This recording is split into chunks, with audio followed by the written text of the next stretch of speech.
Bonjour, aujourd'hui on se penche sur une série de faits divers assez préoccupants, des histoires de chutes, parfois mortelles, et on commence avec un drame récent au château d'Angers. Bonjour. Oui, un sujet effectivement marquant. Pour ça, on a consulté plusieurs sources, 20 minutes, Midi Libre, le Télégramme, l'info.fr, et aussi des infos plus spécifiques sur les douves via le site de la ville d'Angers, et une analyse juridique intéressante.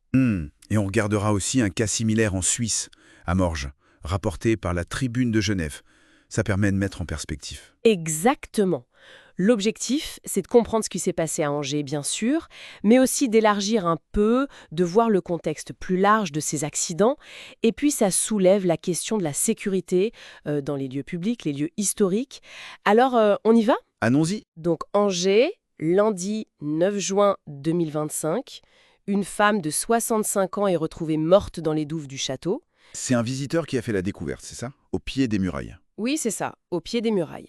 Les premières infos, notamment du Courrier de l'Ouest et du procureur, indiquent qu'elle serait tombée du pont, le pont qui mène à l'entrée du château. D'accord. Et les secours n'ont rien pu faire.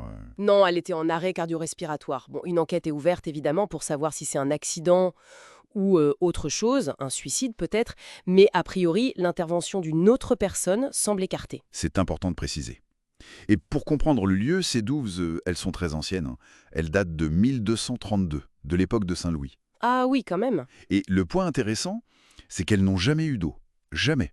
Malgré la proximité de la Maine. Jamais d'eau, hein. Ça alors, c'est pas l'image qu'on a des douves de château fort. Non, en effet. En fait, elles ont servi à plein de choses. Des terrains pour les tournois de chevalerie, sous le roi René, puis une ménagerie, même des potagers. C'est assez varié. Une reconversion avant l'heure, en quelque sorte. Voilà. Et puis, à partir de 1912, on les a transformés en jardins à la française. C'est là qu'apparaissent ces fameux parterres de broderie en buis. Ah oui, je vois le style. Très ouvragé. Exactement. Et il y a même eu des daims qui se baladaient là entre 1936 et 1999. Aujourd'hui, ce sont des jardins entretenus par la ville qu'on peut admirer depuis les remparts. C'est un lieu de promenade. Un lieu de promenade qui vient de connaître un drame. Et malheureusement, ce n'est pas un cas isolé ces derniers temps. Non, effectivement. Un supporter qui meurt après une chute de 8 mètres à Munich pendant un match, et même ce jeune homme retrouvé noyé près du château de Morges, en Suisse. Il serait tombé de son bateau. Oui, ça fait une série assez sombre, hein. Et tous ces événements, ça nous ramène à la question de la sécurité et surtout de la responsabilité. Qui est responsable quand un accident survient dans un lieu comme ça?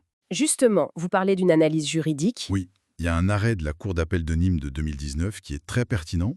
Ça concernait une touriste qui avait chuté dans l'escalier en colimaçon d'un château médiéval. Un vieil escalier, j'imagine. Ah oui, typique, hein. Marche usée, inégale, une partie sans rampe et mal éclairée en plus. Le cocktail classique, si on peut dire. Et alors, qu'a dit la Cour? Eh bien, elle a retenu la responsabilité contractuelle du gestionnaire du site.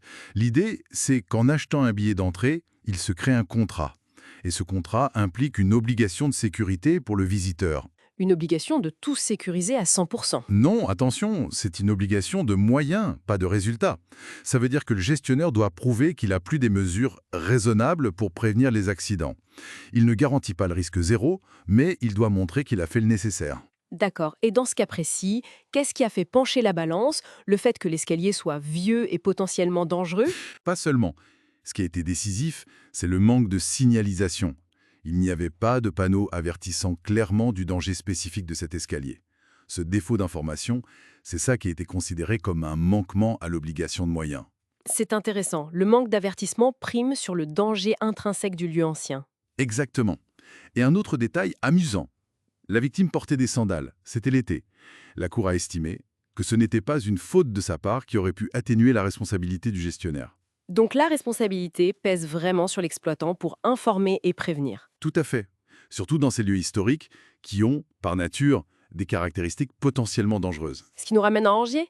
Si l'enquête conclut à un accident, et s'il y a une question sur la sécurité du pont ou un manque de signalisation, ce précédent de Nîmes pourrait jouer un rôle. C'est une possibilité, oui. Bon, pour résumer un peu, ce drame à Angers et les autres cas récents, ça nous rappelle que le danger peut exister même dans des lieux qu'on pense connaître, des lieux touristiques. Oui, on oublie parfois la nature première de ces endroits. C'est ça. Les douves d'Angers, même aménagées en jardin, ça reste une structure médiévale, profonde. Et la jurisprudence le confirme. Les gestionnaires de ces sites ont un devoir d'information, un devoir de sécurisation, dans les limites du raisonnable, bien sûr. Et tout ça, finalement, ça nous laisse avec une question un peu plus large, non? Comment on fait pour équilibrer la préservation de ces sites historiques, avec leur authenticité, leur danger parfois, et les normes de sécurité d'aujourd'hui? Où est-ce qu'on met le curseur? C'est pas simple comme équation. Non, c'est un vrai défi. Concilier mémoire, histoire et sécurité. Vaste programme.